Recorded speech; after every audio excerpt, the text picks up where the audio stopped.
So I did a poll on my community page on my channel to see if people would like me to explain why I got banned from Rails of Sheffield for life, and 90% of the poll said yes out of 41 votes. So this is why I got banned from Rails of Sheffield. In the background there'll be some random running sessions of my locos in my collection. So I started this YouTube channel for fun, just to make friends and learn a bit of knowledge about the hobby. Before that, I would buy all my locos from Rails of Sheffield or Rails of Sheffield eBay. And there were like second-hand ones, brand new ones. I've bought a 72XX. I've bought a few other older models as well, and a few diesels that I don't have anymore that are sold on. So when I got in to doing YouTube, or just before, I was given a budget to spend per year, which is, I shall tell you, it was £2,000 a year. So from January to December of that year, I got £2,000 out of my budget. I would go to, as soon as Hornby announced anything or Bachmann announced anything, or any other manufacturer, I'd always pre-order them from Rails of Sheffield, and I was spending £2,000 a year easy at Rails of Sheffield from about 2010 to about 2021 when I got banned. So I was spending quite a lot of money there. I had no issues with them, they had no issues with me. They used to put up polls or pictures on their Facebook page, which I am now officially banned from. I can't see anything on there, so if I need some information off there for a model that's waiting to come out that they still have on pre-order from them, which is only one, which will be cancelled soon because I need to get out of it, which is the J26 from Oxford Rail, I would just can't find this page. So as soon as they, so before I got banned, as soon as they put up a picture or a notification saying this is in now, and if it's something I pre-ordered, I'd ring up and say, can I pay now? Save them ringing me later in the week or whenever, and they would allow me to. Sometimes they would play a bit dumb and go, I don't know what you're talking about, we've put no post up, but the post was up. And not at any point at all in the conversations, the many conversations that I've had with Rails Sheffield over the phone, have they warned me or my carer that we are talking a bit aggressive, a bit loud. We always make sure we're calm on the phone. My carer used to work for a council, so she knows how customers are or clients are, she knows how to handle them, so we had no issues. Like I said, not at any point has any of the staff at Rails of Sheffield said, please can you change the tone of your voice, your attitude or whatever at me or my carer. Never. The D-Class is released. I review the D-Class and it's a pile of shit, if I'm honest with you. It looks like eye candy, but it runs really bad. This is a £200 locomotive. It wouldn't do points, it wouldn't run around my track at all. I might even put a clip up now of this. If not, please check the review out for the whole contents of it.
That was very poor.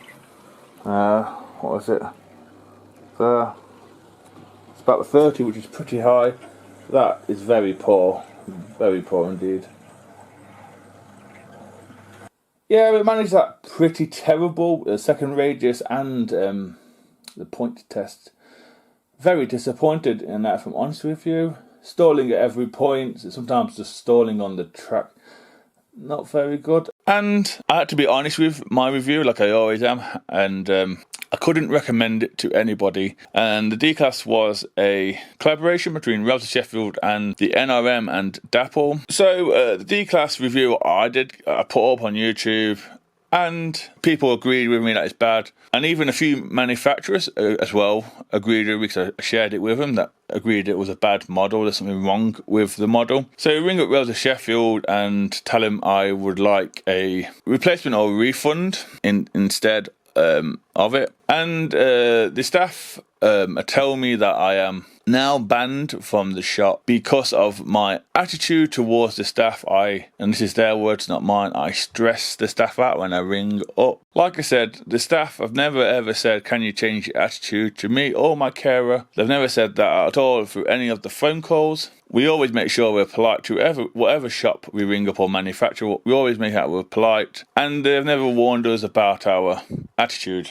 So we tell them what's wrong with the D-Class, and they ask us to send it back. At the time, I was flatbound. I couldn't leave because of health issues. A few days later, the wife of John Barber, who owns Rails of Sheffield, Tracy Barber, she emailed us to tell me I am banned from the store. Where is the D-Class? She didn't say it was because of the staff. She just said, where is the D-Class? That's basically what the email said. And we said, look, I'm flatbound. The postman is picking it up. It'll be with you soon. And in the process, she tells me that I am banned for life from Rails of Sheffield because I stressed the staff out, even though I spent thousands and thousands of pounds. And like I said, the staff have never said to me or my carer, please change your attitude on the phone or anything like that. And I just find it a little bit odd. It's the D-Class that gets me banned technically, but technically they can't say it's the D-Class that got me banned, because then that means I can sue them as well, which I would never sue a model shop. And she then goes on to say a few other things. That all my bank details, all the phone numbers are linked to my property. This address is blacklisted on Rails of Sheffield for life. I even offered to delete the D-Class review. I know when my D-Class review got released, a few people did cancel their order because of my review. That's what I've been told. And she said, no, you simply banned for life. We don't want your custom. We don't want you or your carer or anyone from that flat shopping with us. Please find alternative shops, if you will. So this got me frustrated and angry. I didn't know what I've done. I assumed it was my D-Class, because like I said, the staff haven't told us that we're rude on the phone or we've got attitude problems. So I find that a little strange. I spoke to a few manufacturers about this, and they watched my D-Class and basically said, yeah, there's nothing wrong with your D-Class. The error is on Dapple's fault, not yours. You can only review what you got. And as for you being banned from Rails of Sheffield, I do believe it's your D-Class. The reason they said your attitude on the phone is because they needed a reason to basically to stop you suing them if you wanted to. And that's basically why I am banned.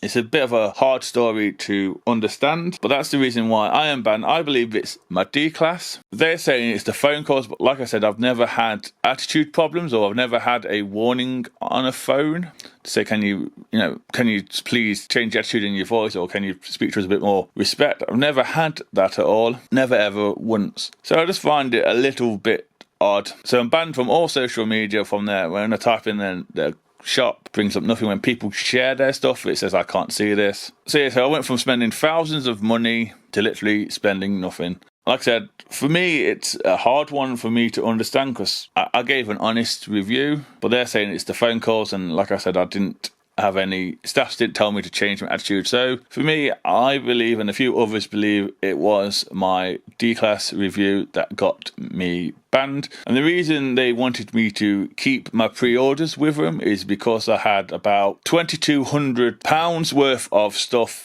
with them, including a few exclusives, and they weren't willing to refund me my deposits on some of them. So that's the reason they let me keep my pre-orders. And then when I wanted to change a pre-order, so I wanted to change the Rapido Lion from the 1930s to the 1980s, because the 1930s Humvee was doing, they had to get authorization from Tracy or John to say, yes, you can go ahead, we can do this. And every time I rang up to pay for an order, they would go, you do know you're blacklisted now. So it was like, I ain't welcome here. Like I said, I have one order left with them, which is the Oxford Rail J26. I don't know when that's due out. I probably will be ringing them up at some point to cancel that order and have my account closed, because clearly they don't want me to shop with them, so why would I give them my money now? And yeah, it still makes me angry to think about it, but like I said, I believe, and other people believe, it is my D-class, but they've had to say that we were a bit nasty on the phones to get us banned. Like I said, I am a small YouTuber. I try and give honest reviews. The reason I started my YouTube channel